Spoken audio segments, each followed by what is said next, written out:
Pinalayas ng walang kapra-pra. Matapos ipagtabuyan ng asawa, binuksan ko ang lumang kahon na pamana ng aking ama ng may durok na puso. Ngunit, ang nagpapanik na sigaw ngang, empleyado ngang bangko ang nagpabago sa lahat. Ma'am, ang lupang kinatatayuan ng bahay ng ex-husband niyo ay pag-aari niyo pala. Biglang umikot ang mundo ko. Ang maluha ay napalitan ng ngiti ng tagumpay. Malamig ang simoy ngang hangin ng gabing iyon. Tila nagbibigay ngang babala ang kalikasan sa paparating na malaking bagyo sa buhay ni Hana. Sa sala ang kanilang modern at minimalis na bahay, nakaupo si Hana ng tuwid. Ngunit ang kanyang puso ay kumakabog ng matindi. 10:00 ng gabi nang biglang bumukas ng marahas ang pintuan. Si Bastian, ang asawang pinagsilbihan niya ng buong puso ay pumasok. Ngunit, hindi siya nag-isa. Nakakapit sa kanyang braso ang isang nakababatang babae na mas seksi at mas magarbo ang suot kumpara kay Hana. Ang pangalan niya ay Liane. Agad na kumalat ang amoy ngang mamahaling pabango sa buong sala. Tinatakpan ang amoy ngang kare-kare na maingat na niluto ni Hana simula pa kaninang hapon. Tumayo si Hana mula sa sofa. Nanlulumo ang matang nakatingin sa makahawak nilang kamay. Bago pa man makapagsalita si Hana, narinig ang nagmamadaling mga yabag mula sa master bedroom. Lumabas ang biyenan ni Hana, si Doña Rosa, na may kakaibang ngiti sa mga labi. Hindi man lang nagulat ang matanda na may dalang ibang babae ang kanyang anak. Sa halip, tiningnan pa nito si Liane mula ulo hanggang paa na tila tinatasa ang presyong isang mamahaling gamit, mula sa branded na bag na bitbit ni Liane, hanggang sa suot nitong high heels. Walang nakaligtas sa nanunuring nga mata ni Doña Rosa. Bastian, sino itong magandang bisita natin, anak? Tanong ni Doña Rosa, na parang walang pakialam kay Hana na nakatayo lang sa isang gilid. May pagmamalaking ngumiti si Bastian at inalalayan si Liane na maupo sa pangunahing sofa. Tila ba isa lamang walang buhay na display si Hana?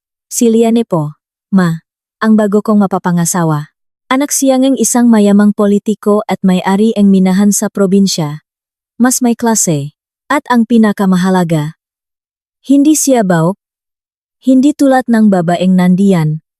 Sabi ni Bastian sabay turo kay Hana gamit ang nguso, puno ng panghahamak. Nakaramdam ngang sikip sa dibdib si Hana. Tila may malaking bato na dumagan sa kanyang baga. Bastian, anong ibig mong sabihin? Hindi pa tayo anulit, at nakdala ka ng ibang babae sa bahay natin. Nanginginig ang boses ni Hana. Nakpipigil ng luhang nakbabadiyang tumulo. Nang marinig ang salitang bahay natin, humalahak ng malakas si Bastian. Napakasakit pakinggan ng tawang iyon para kay Hana.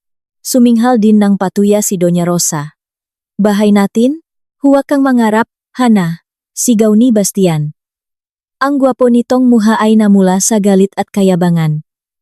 Mahiya ka nga sa sarili mo, ako ang nagpatayo ngang bahay na ito. Perako, pawis ko.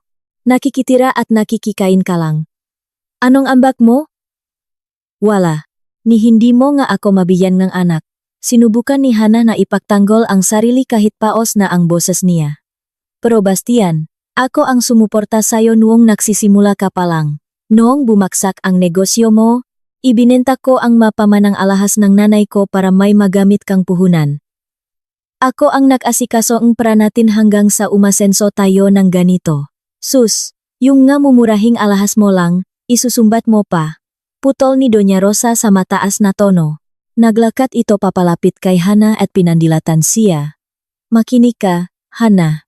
Sa 5 taon na kasal kayong anak ko, anong naibigay mo? Apo, wala. Yaman, wala. Isa ka lang linta, baok, at malas sa buhay. Tingnan mo si Bastian ngayon, mas naging successful siya mula nang makilala niya si Liane. Ibig sabihin, ikaw talaga ang humahadlang sa grasya ang anak ko. Si Liane na kanina patahimik habang pinaglalaruan ang kanyang pulang-pulang mga kuko ay nagsalita sa malanding tono. Kaya nga, Ate Hana. Mabuti pa, umalis ka na lang. Kailangan ni Bastian ng asawa na ka-level niya. Yung pwedeng iharap sa mga business partners. Baka mapakamalan ka pang katulong kung ikaw, ang isa sa niya. Napakasakit ng pang-insulto. Pakiramdam ni Hana ay inapakan at niurakan ang kanyang pagkatao hanggang sa pumantay sa lupa. Tiningnan niya si Bastian. Naghahanap ngang kahit katiting na pagmamahal na sanay natitira pa, ngunit wala. Puro galit at kawalan ngang, pasensya ang makikita sa mga mata nito. Ngayong gabi rin, lumayas ka rito. Malamig na utos ni Bastian. Sawing-sawi na akong makita ang nakakaawa mong pagmumukha. Gusto ko nang magsimula ng bagong buhay kasama si Liane. At pumapayak si Mama. Diba? Abay naman, mabilis na sagot ni Doña Rosa. Para mawala na ang malas sa bahay na ito. Sige na. Impakehin mo na ang ngawalang kwenta mong gamit. Huwag na huwag kang magdadala ng anumang binili gamit ang perang ng anak ko. Walang magawa si Hana. Habang tuloy-tuloy ang pagagos ng luha sa kanyang mapisngi, naglakad siya patungo sa guest room na naging kwarto niya nitong nakaraang buwan dahil ayaw na siyang katabi ni Bastian. Kinuha ni Hana ang kanyang lumang maleta. Inilagay niya lamang ang ilang pares ng damit, ang kanyang Biblia, at ang lumang litrato nga mayapa niyang ama. Walang mga alahas, walang mamahaling bag, dahil hindi naman siya kailanman binilhan ni Bastian ng nga iyon. Laging sinasabi ni Bastian na kailangan nilang magtipid, pero sa ibang babae, walda siya. Hindi pa man natatapos isara ni Hana ang kanyang maleta, kinalampak at binuksan na ni Bastian ang pinto. Ang bagal mo. Sinasadya mong patagalin. Hinaplot ni Bastian ang malita. Kinalatkat ito palabas ng kwarto, dumaan sa sala, at inihagis sa garahe. Bumagsak ang maleta sa sementadong driveway. Kaya bahagyang nakalat ang magamit dahil hindi pa buo ang pakakasarado ng zipper. Layas! Sigaw ni Bastian mula sa pintuan. Nakatayo sa likod niya sina Doña Rosa at Liane na may ngiti ng tagumpay. Naglakad si Hana palabas nang nakatsinelas lamang. Tiningnan niya ang mamukhang ng nga taong itinuring niyang pamilya. Bastian, Mama Rosa, balang araw, maintindihan niyo rin ang halagang katapatan at sakripisyo. Hindi natutulog ang Diyos. Mahina ngunit mading sabi ni Hana. Itago mo na lang iyang sermon mo. Ganting sigaw ni Doña Rosa. Ang mahalaga. Umalis ka na at huwag ka nang babalik. Masaya na kami kahit wala ka. Padabok na isinara ni Bastian ang matibay na pintuang gawa sa nara. Blam. Umalingaw-ngaw ang tunok na iyon, pinutol ang anumang koneksyong natitira sa kanila. Pinatay mula sa loop ang ilaw sa teras. Kaya naiwan si Hana na nakatayo sa dilim. Pinulot ni Hana ang maleta niya. Nanginginig ang mangga kamay niyang inayos ang mangga damit na lumabas. Basak na basak ang kanyang puso. Ang naglalakihang bahay na nakatayo sa harapan niya ay ipinatayo nga ni Bastian, ngunit nakalimutan ni Bastian kung kaninong lupa ito nakatayo. Ngunit nang gabing iyon, masyadong masakit ang nararamdaman ni Hana para makipagtalo. Gusto niya lang lumayo mula sa mga taong walang puso. Kinalatkat niya ang mabigat na maleta palabas ng gate ng Villa San Lorenzo.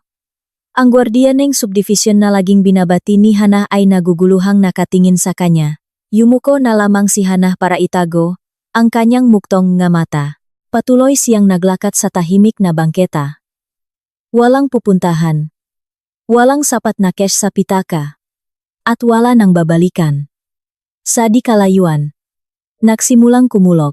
Ang madilim na kalangitan ay tila nakikidalamhati sa babaeng itinapon na parang basura. Huminto sandali si Hana sa ilalim ng malamlam na poste ng ilaw. Binuksan niya ang kanyang luma at gulanit na pitaka. At pinakmasdan ang maliit na litrato ng kanyang ama na nakasingit doon. Tatay, saan po ako pupunta? Bulong niya. Bumalik sa alaala ni Hana ang huling habiling kanyang ama bago ito pumanaw 2 taon na ang nakararaan. Isang habiling matagal na niyang hindi pinapansin dahil akala niya ay sapat na ang buhay niya bilang isang tapat na asawa kay Bastian. Minsan nang nabanggit ng kanyang ama ang tungkol sa isang maliit na susi. Susi na di umano'y magliligtas sa kanya kapag tinalikuran na siyang mundo. Subalit sa mga oras na ito, mas nangibabaw ang sakit ng pagtataksil ni Bastian. Ang masalitang baok at palamunin ay patuloy na nag-echo sa kanyang isipan na parang sirang plaka. Hindi alam ni Hana na ang tadhana ay nagsisimula ng paikutin ang gulong nito. Ang gabing ito ang pinakamababa sa kanyang buhay, ngunit ito rin ang simula ng isang pagbangon na hindi inaasahan ng sinuman. Kasama na ron sina Bastian at ang biyenan niya na ngayon ay masayang nagtatawanan sa loob ng bahay. Bumaksak ang ulan ng walang babala. Hindi lang basta ambon, kundi malakas na buhos ng ulan na may kasamang malakas na hangin. Tila ibinubuhos ng langit ang lahat ng galit nito sa lupa. Sa loob ng ilang segundo, basang-basa ang nanginginig na katawan ni Hana. Ang simpleng mahabang damit na suot niya ay dumikit sa kanyang malamig na balat, dahilan para siya ay mangatok. Ang tubig ulan ay humalo sa kanyang ngaluha na walang tigil sa pagagos, nagtatago sa mapait na pagiyak ng isang itinakwil na asawa. Binilisan ni Hana ang paglalakat, kinakalatkat ang malatang nagbara na ang magulong dahil sa putik sa bangketa. Kailangan niya ngang masisilungan. Pinasadahan niya ngang tingin ang tahimik na kalsada. Sarado na ang mga tindahan. Patay ang mailaw ng mga commercial building. Sa dulong kalsada, nakita niya ang bubungan ng isang lumang sari-sari store na nakausli papunta sa bangketa. Gamit ang natitirang lakas, tumakbo si Hana patungo roon. Pagdating sa harap ng tindahan, napaupo na lamang si Hana sa malamig na semento. Niyakap niya ang kanyang matuhod. Sinusubukang humanap ng init mula sa sarili niyang katawan. Nakikiskisan ang kanyang mangipin sa lamig. Nagsimula na ring humapti ang kanyang sikmura. Hindi pa siya kumakain mula kaninang tanghali dahil naging abala siya sa pagluluto ng paboritong kare-kare ni Bastian. Kare-kare na hindi man lang natikman ng kanyang asawa dahil mas ginusto nitong mag-fine dining kasama si Liane. Dahil sa gutom at lamig, lumipat ang isip ni Hana, pabalik sa nakaraan. Naalala niya ang kanyang kabataan na puno ng kasimplehan. Ang kanyang amang si Mang Ramon ay hindi mukhang mayaman. Araw-araw, nakaputing sandolang at simpleng pantalon ang kanyang ama kapag pumupunta sa bukid. Kilala si Mang Ramon ng makapitbahay bilang isang simpleng magsasaka na mabait at palaging handang tumulong.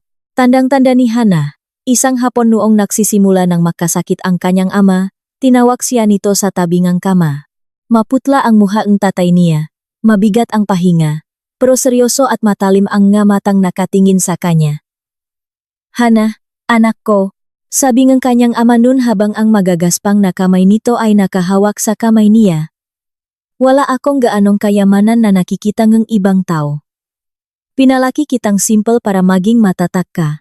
Pero hindi natin alam ang takbo ng buhay, anak. Umiyak lang nun ang batang Hana. Ayaw marinig ang masalitang pamamaalam.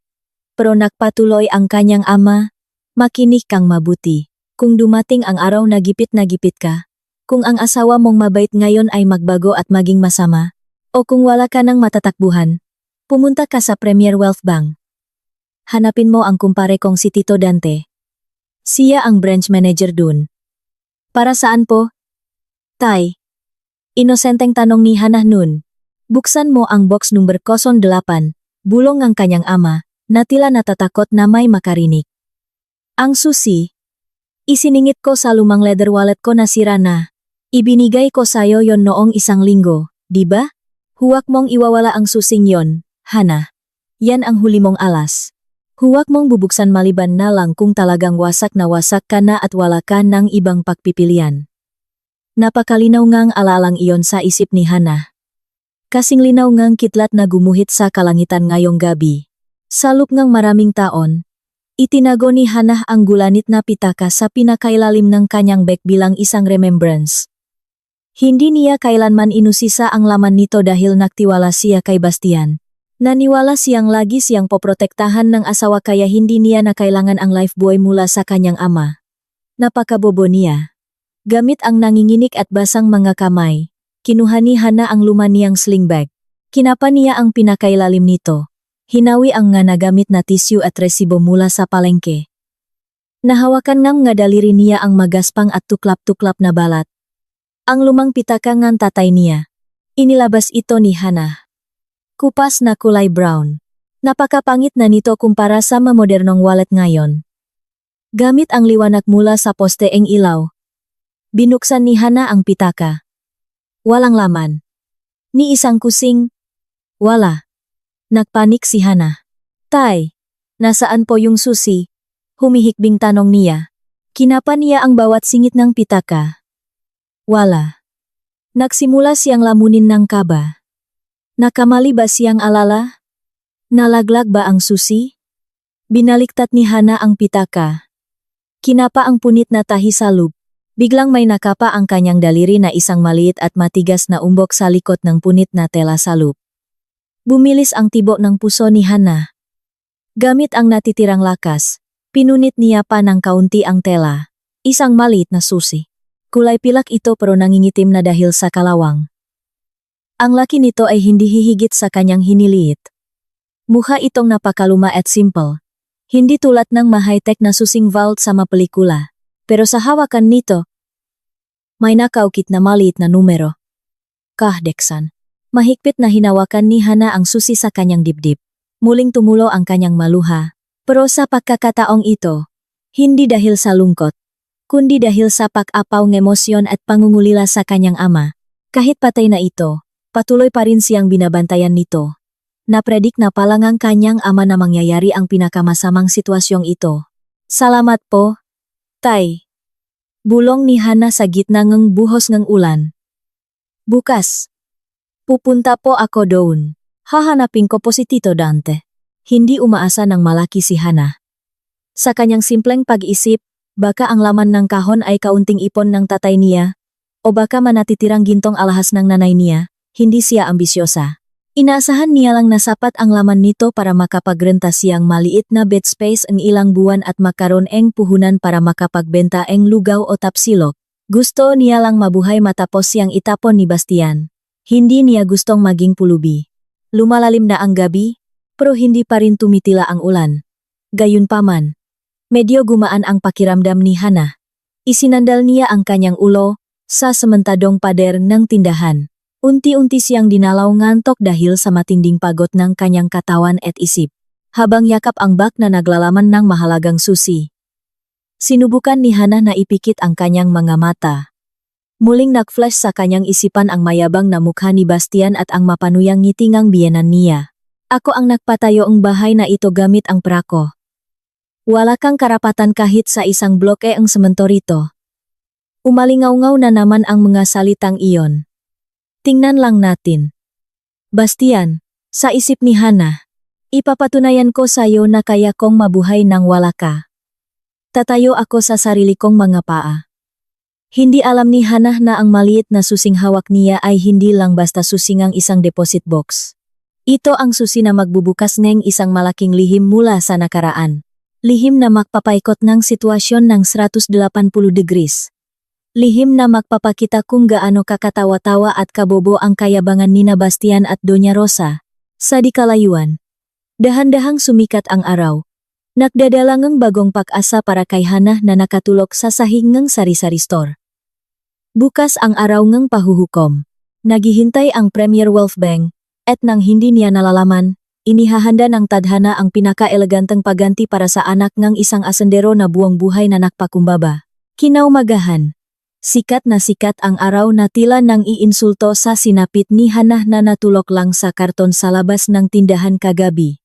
Bukbok sarado ang pakiramdam ni Hana, sumasakit ang buong katawan, at malakas na kumukulo ang kanyang tiyan dahil sa gutom. Subalit, buo na ang desisyon niya. Inayos niya ang kanyang damit sa abot ng kanyang makakaya. Kahit nagusot-gusot ang kanyang bestida at may mga natuyong putik sa laylayan nito, at ang kanyang muka ay walang makeup, maputla, at mukhang pagod. May pangingitim pa sa ilalim ng kanyang nga mata.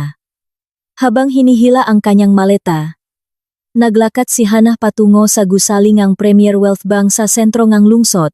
Isang mataas at nakikislapang glass building ito, na sobrang layo sa gusgusin niyang anyo.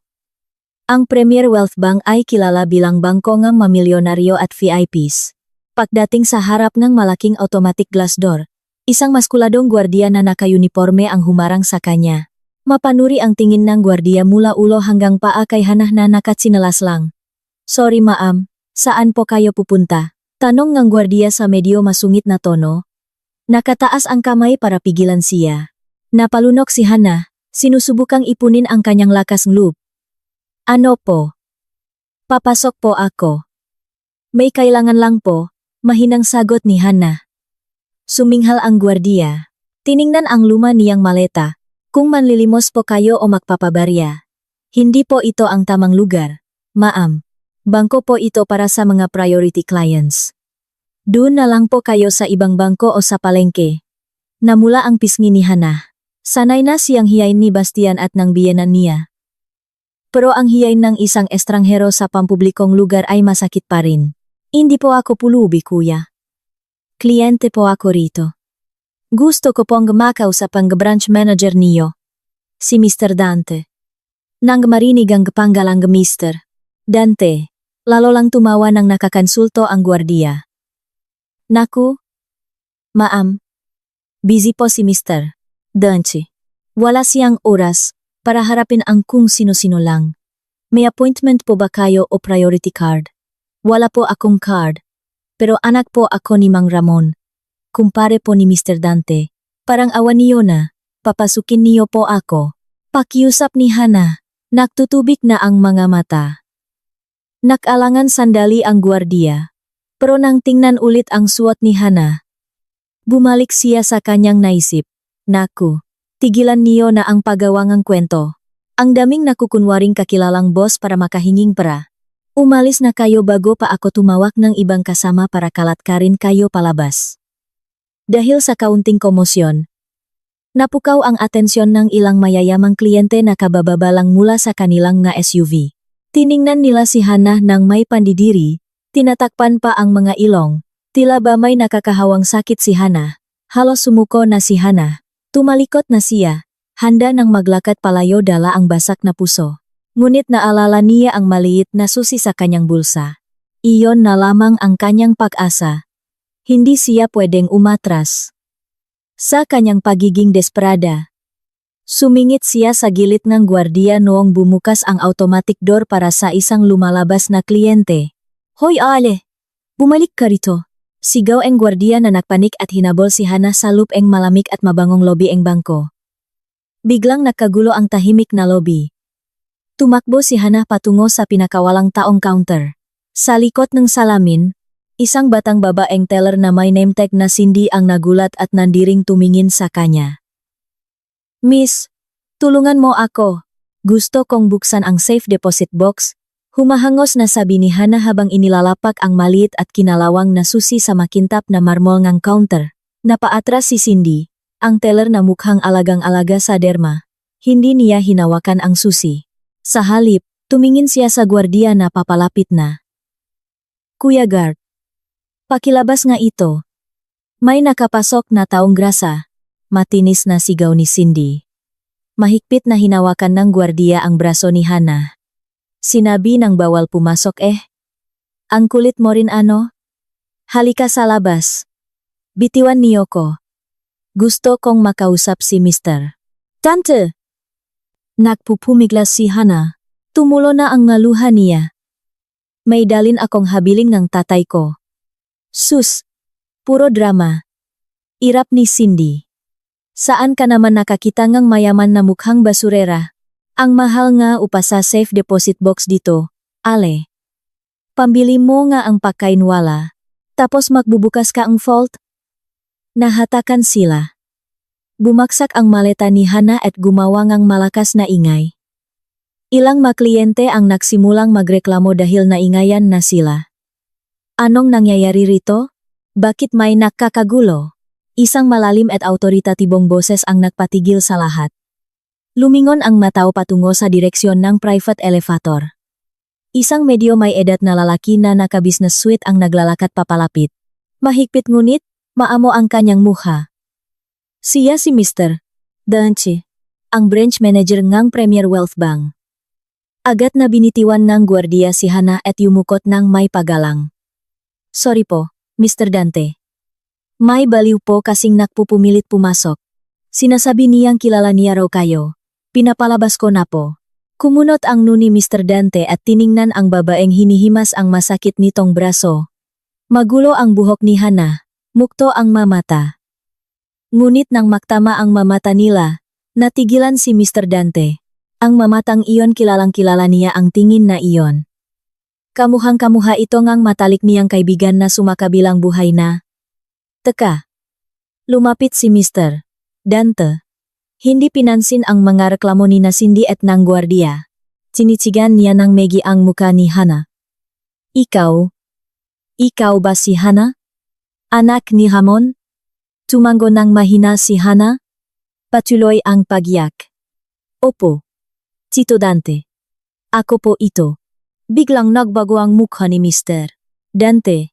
Mula sa pagiging istrikto patungo sa labis na pag-alala. Diyos ko! Anak!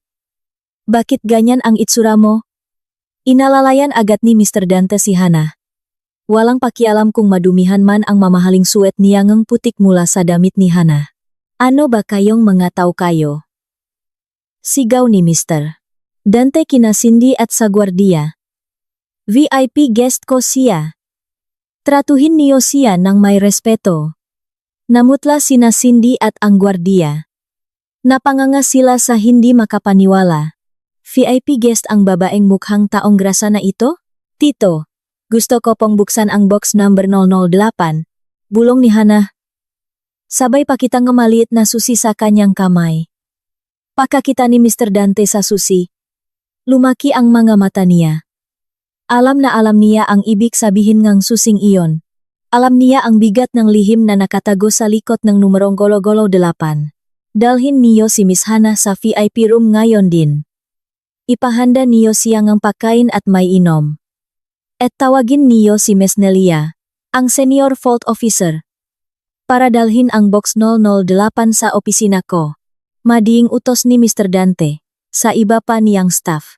Yumuko ng malalim si Cindy, nanginginig sa takot dahil ininsulto niya lang naman ang anak ng matalik na kaibigan ng kanyang boss. Habang si Hana ay pilay-pilay na inalalayan ni Mr. Dante papasok sa lugar na kahit maordinaryong kliyente ay hindi nakakapasok. Sa loob ng VIP room na soundproof at napaka-komportable, nakaupo si Hana sa malambot na leather sofa.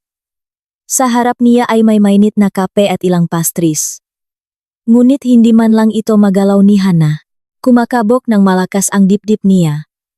Pakiramdam niya ay nananaginip siya mula sa pagtulog sa bangketa kagabi. Papunta sa VIP room ngang bangko sa loop lamang ngang ilang oras. Hindi nagtagal. Bumukas ang pinto. Isang may edad na babae na maayos ang uniforme ngang bangko ang pumasok na may dalang isang lumang bakal na kahon na medyo maalikabok. Siya si Miss Nelia, ang senior officer na 30 taon nang nagtatrabaho roon.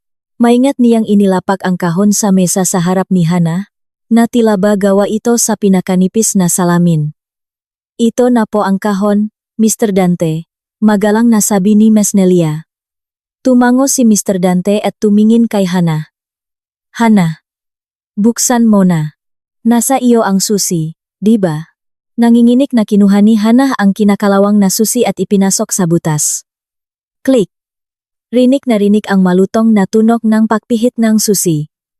Kahit ilang taon na itong hindi nabubuksan, madali itong bumigay. Dahan-dahang itinaas ni Hana ang takip. Kinakabahan siya kung ano ang laman gold bars. Bulto-bultong pra? Ngunit nang tuluyang mabuksan ang kahon, kumunot ang nuni Hana sa pagkalito. Walang kumikinang na ginto, walang bungkos ng libuhin. Ang laman nito ay patong-patong na mga papel. Mga lumang papel na naninilaw na at amoy luma. Kinuha ni Hana ang pinakaibabaw. Mga lumang papel lang po. Dismayadong bulong ni Hana. Ang pag-asa niyang makaroon ng agarang pra ay naglaho. Tatay, para saan po ito? Hindi ko po ito pwedeng ibayad sa upangang bed space. Walang ganang ibinalik ni Hana ang makapapel sa kahon. Naisip niyang baka mga love letters lang ito o baka titulongang maliit na bukit sa probinsya na wala namang gaanong halaga. Ngunit hindi ganito ang reaksyon ni Miss Nelia. Nanlaki ang mamata nga senior officer nang makita ang letterhead at seal sa dokumentong hinawakan ni Hana. Dahil sa gulat, nakalimutan niyang maging formal at agad lumapit. Excuse me, Ma'am Hana. Pwede ko po bang tingnan sandali? Nanginginig ang boses ni Miss Nelia. Tumango si Hana na parang sumuko na. Sige po. Mga lumang papel lang naman po yan. Kinuha ni Miss Nelia ang dokumento at binuksan ang bawat pahina gamit ang mga nanginginig na kamay. Habang nagbabasa siya, lalong namumutla ang mukha niya na napalitan ng pamumula dahil sa labis na pagkabigla. Bumilis ang pahinga niya. Mr. Dante, Mr. Dante, Medyo hysterically natawag ni Miss Nelia. Nakalimutan ang pagiging formal sa harap ng boss. Nagulat si Mr. Dante na nagbubuhos ng kape. Bakit, Nelia? Bakit ka sumisigaw?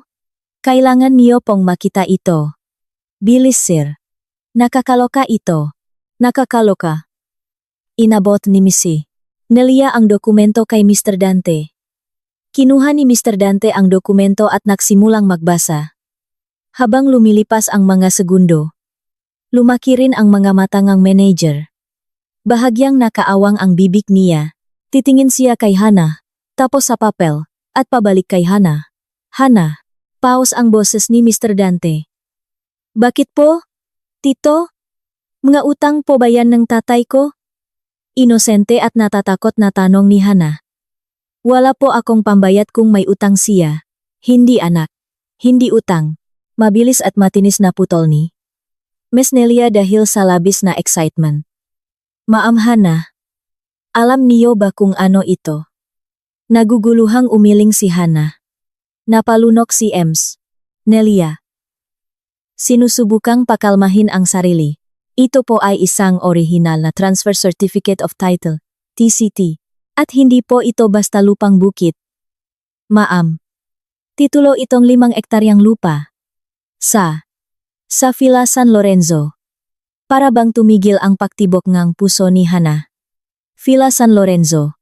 Iyon ang pangalan ng sikat na elite subdivision kung saan siya nakatira kasama si Bastian sa loob ng 5 taon. Ang lugar kung saan siya pinalayas kagabi. Iibig sabihin. May lupa ang tatay ko doon. Mahinang tanong ni Hana. Pinoproseso pa rin ng kanyang utak ang nakakabali na impormasyong ito. Hindi lang basta may lupa doon. Hana. Seryosong sumingit si Mr. Dante. Na may halong paganga sa boses. Ang tatay mo ang nakmamay-ari ng buong subdivision ng Villa San Lorenzo. Napatakip ng bibig si Hana. Shock na shock. Pero napakarami na pong mamahaling bahay doon. Tito, ang bahay ni Bastian, ang bahay ng kapitbahay. Mabilis na binuklat ni Miss Nelia ang isa pang dokumento. Isang lumang lease agreement. Tingnan niyo po ito. Ma'am, 30 years ago, pinaupahan ni Mang Ramon ang lupang ito sa developer na Mega World Holdings. Isang 30 year lease agreement kung saan paupahan lang niya ang lupa para patayuan ng mga bahay. At tingnan niyo ang expiration date. Tinuro ni Miss Nelia ang petsa sa ibaba. Nag-expire na ang kontrata kamakalawa. Bumaksak ang katahimikan sa kwarto. Tunok lang ang orasan ang maririnig. Anong ibig sabihin niyan? Basak ang boses na tanong ni Hana. Tinitigan ni Mr. Tante si Hana. Isang maliit na ngitingan tagumpay ang sumilay sa labi niya para sa anak ng kanyang kaibigan. Ibig sabihin, anak, sa batas natin. Dahil tapos na ang lease contract at walang nangyaring renewal mula sa developer o sa manakatira, ang buong lupa ay babalik sa orihinal na may-ari. Sayo. At ayon sa batas, specifically the law on accession sa civil code natin, paglilinaw ni Mr. Dante, anuman ang manakatayo o nakadikit ng permanente sa lupang iyon pagkatapos ng kontrata, automatikong magiging pag-ari niyang may lupa. Walang babayarang danyos kahit isang kusing. Napanganga si Hana. Nanlambot at napasandal sa sofa. Kaya. Nautal siya. Ang bahay na ipinatayo ni Bastian, ang bahay na pinagmamalaki niya, ay sa iyo na ngayon. Hana, matapang na deklarasyon ni Mr. Dante. Hindi lang ang lupa, ang mga pader, ang bubong, ang swimming pool, ang gate, lahat sa iyo. Ang ex-husband mo ngayon ay isa na lang squatter sa sarili mong pag-ari. Umiyak si Hana. Ngunit ang pag-iyak na ito ay hindi dahil sa pihati, kundi dahil sa pasasalamat at pagbabalik ng hustisya sa paraang hindi niya kailanman inakala. Naalala niya ang panghahamak ni Bastian kagabi. Wala kang karapatan kahit sa isang blokeng semento rito. Maling-mali pala si Bastian. Si Bastian ang walang karapatan kahit sa isang butil ng buhangin doon. Pinunasan ni Hana ang kanyang maluha. Nag-iba ang kanyang paningin. Ang kalungkutan sa kanyang mata ay napalitan ng bagong determinasyon. Ano po ang dapat kong gawin ngayon? Ngumiti ng malawak si Mr. Dante. Dinampot niya ang telepono sa mesa. Tatawagin natin ang legal team ng bangko ngayon din. Maghahanda tayo ng demand letter at eviction notice. Bibigyan natin ng malaking sorpresa ang successful mong asawa. Sa labas ng bintana, nagsimulang humawi ang madidilim na ulap at hinayaang pumasok ang sikat ng araw upang paliwanagin ang mukha ni Hana. Umikot na ang gulong ng kapalaran. Ang tunay na donyang asyenda ay nagising na. Mabigat ngunit payapa ang atmosfera sa loob ng VIP room. Tinitigan pa rin ni Hana ang mananinilaw na papel sa kanyang kamay. Hindi lang ito basta dokumento. Ito ang patunay ng pagmamahal ng isang ama na tumawid sa panahon isang kalasak na inihanda ilang dekada na ang nakalilipas. Huminga ng malalim si Mr. Dante at inadyos ang pagupo. Siguro nagtataka ka kung bakit hindi ito kinuwentong tatay mo. Kung bakit namuhay siyang parang simpleng magsasaka samantalang may asset siyang nakakahalaga ng bilyon-bilyon ngayon? Tumango si Hana. Opo, tito.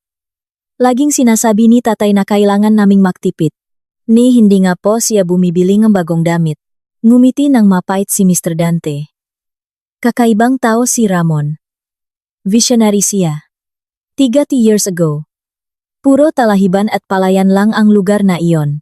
Pero naramdaman niya na doon papunta ang pag-asenso NG Ciudad. May malaking developer na gustong bilhin ang lupa niya, pero tumanggi siya. Ang sabi niya, para kay Hana ang lupang ito. Kung ibebenta ko, maubos ang pera. Pero kung ipapalis ko, mapupunta pa rin kay Hana ang lupa kapag malaki na siya. Sumingit si Mesnelia, kaya gumawa ng long-term lease si Mang Ramon, Ma'am Hana. TCT pa rin po niya ang original na titulo, at nakasulat dito na, ang mga bahay na itatayo ay covered lang ng leasehold rights. Naalala ni Hana na laging pinagmamalaki ni Bastian ang titulong bahay nito. Pero tito, may hawak pong titulo si Bastian.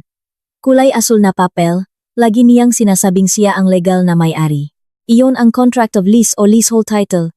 Hana, paliwanag ni Mr. Dante, may expiration yon.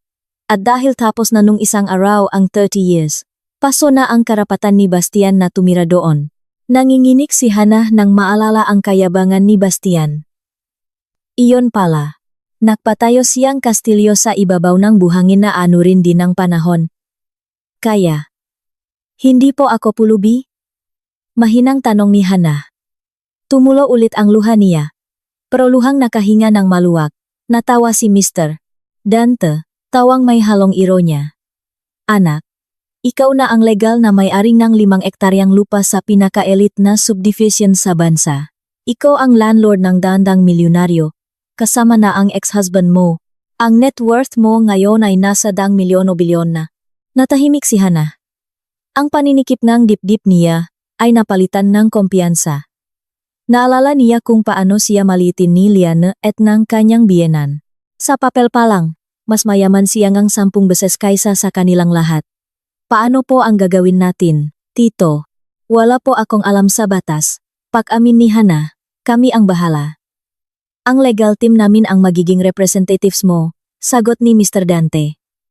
Ipapadala natin ang notice.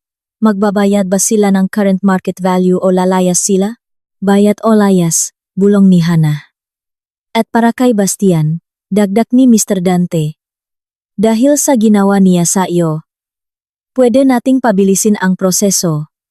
Pwede nating ipa-effect agad, huminga ng malalim si Hana. Ang sakit ng pagpapalayas sa kanya kagabi, ang pahagis sa maleta, ang pang-iinsulto. Hindi siya mapahiganti.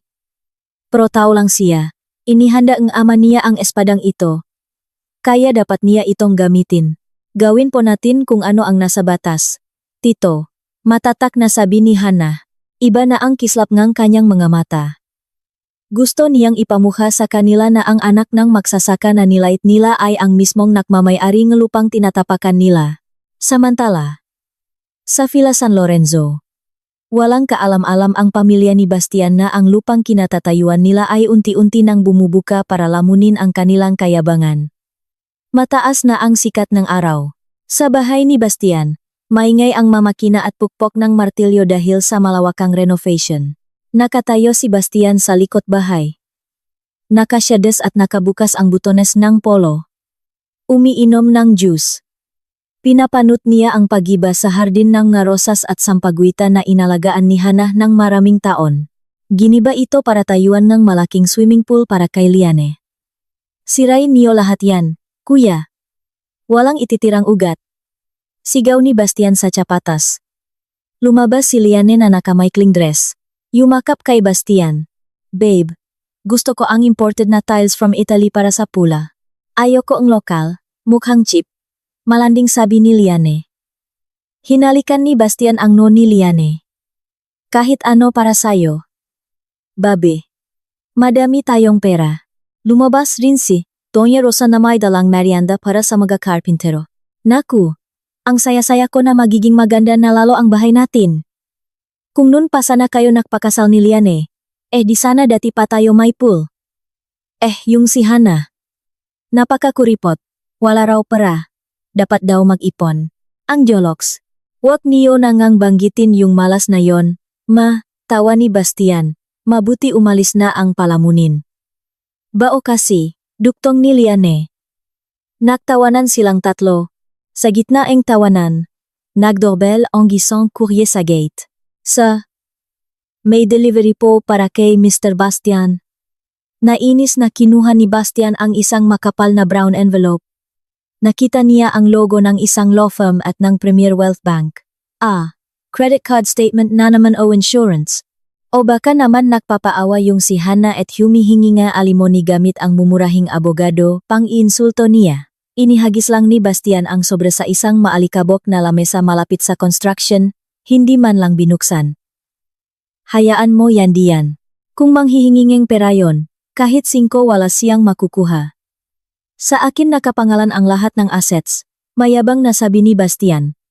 Hindi alam ni Bastian na ang sobrang iyon ay isang ticking time bomb. Hindi iyon pakiusap, kundi isang demand and eviction notice, na nagsasaad na ang bahay na pinagmamalaki niya ay pag-ari, ng babaeng itinapon niya sa kalsada. Lumipas ang 2 araw. Ang 48-hour deadline na nakasulat sa loob ng sobra ay nagsimula ng mag-countdown. Kinaumagahan, abala pa rin ang construction sa bahay ni Bastian.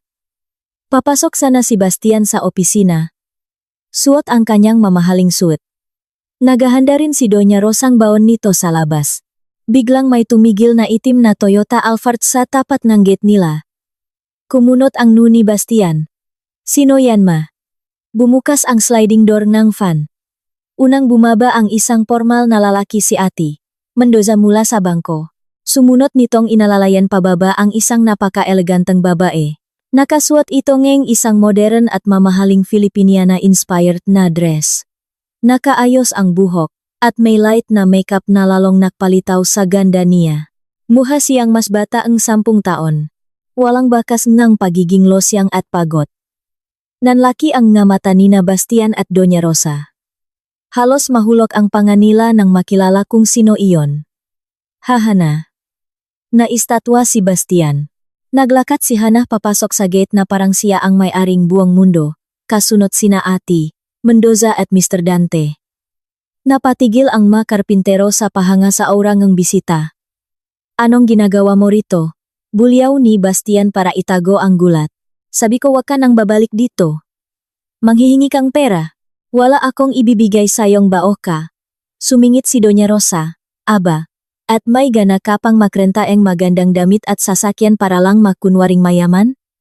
Lumayas ka rito. Huminto si Hana 2 metro mula kay Bastian. Tinitigan niya ito ng napakalamig. Magandang umaga, Mr. Bastian. Doña Rosa. Hindi po ako nandito para manlimos. Nandito ako dahil hindi niyo pinansin ang demand letter ko 2 araw na ang nakararaan. Tumawa ng mapakla si Bastian. Yung basurang sobre? Tinapon ko na. Wala akong time magbasa ng pananakot mula sa isang patay gutom. Gusto mo ngang hatian sa bahay? In your dreams. Lumabas si Liane mula sa loop. Nakasilk na pantulok pa. Anong gulo to? Nandito na naman yang linta? Tiningnan lang ni Hana si Liane tapos ay lumingon sa abogado. Attorney, pakipaliwanag nga po. Lumapit si Ati Mendoza at naglabas ang dokumento. Mr. Bastian, ako si Ati Mendoza, legal counsel ni Miss Hana. Nandito kami para ayusin ang ownership ng lupa at bahay na ito. Ayon sa record, nag-expire na ang lease agreement na pinirmahan niyo ang developer 30 years ago. Ang lupang ito ay nakapangalan sa ama ni Ms. Hana, si Mr. Ramon. Hinablot ni Bastian ang photocopy niya titulo. Pagkato, papanong makakapangalan ng lupa sa Forbes level na subdivision ang tatay mong magsasaka? Nababaliw ka na ba, Hana? Tawagin niyo ang security guard. Mga manloloko. Sigaw ni Doña Rosa. Ngumiti ng tipid si Hana. Sige po, tawagin niyo ang security. Para sila na mismo ang magpalaya sa mga trespassers na tulad niyo. Akmang sasampalin ni Bastian si Hana.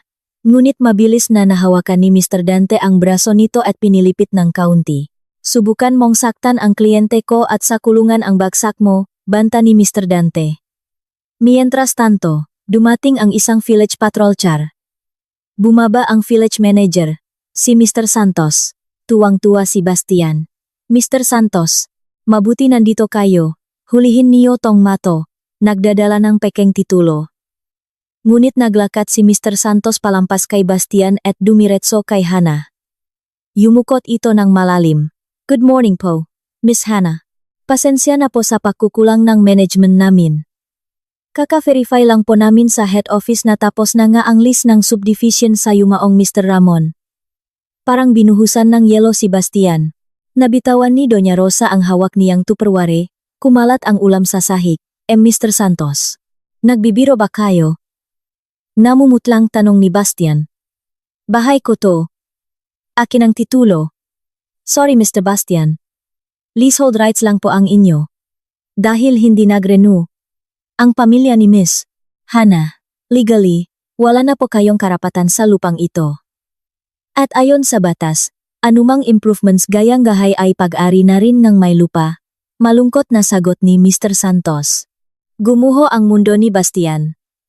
Nakdilim ang paningin niya. Nagsimulang tumulo ang malamig na pawis niya. Hindi totoo yan. Gumastos ako ang 20 milyon para sa renovation. Imported pa ang tiles ng pool. Si Liane, na kanina'y mataray, ngayon ay namumutla rin sa takot.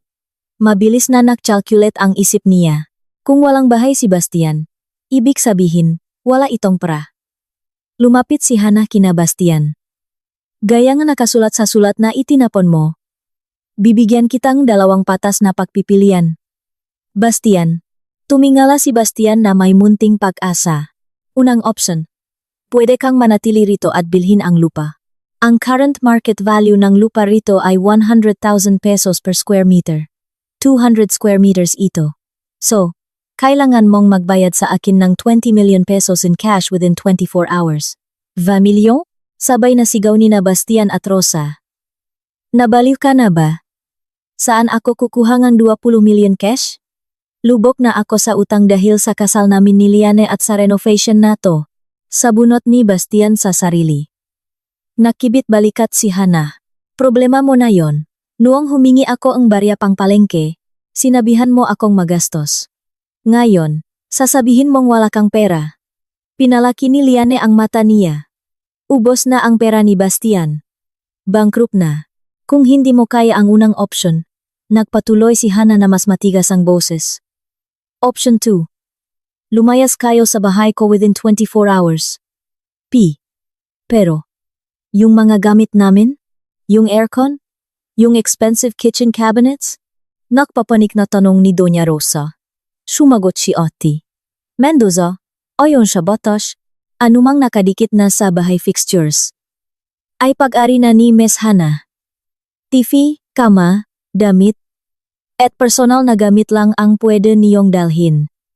Pag nanakaw yan, sigaw ni Bastian.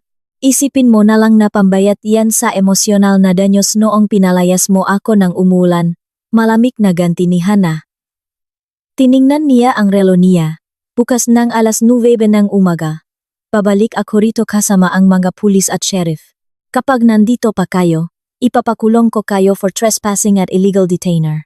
Walang lingon-likot na naglakat si Hana pabalik sa Alphard. Hana. Sandali.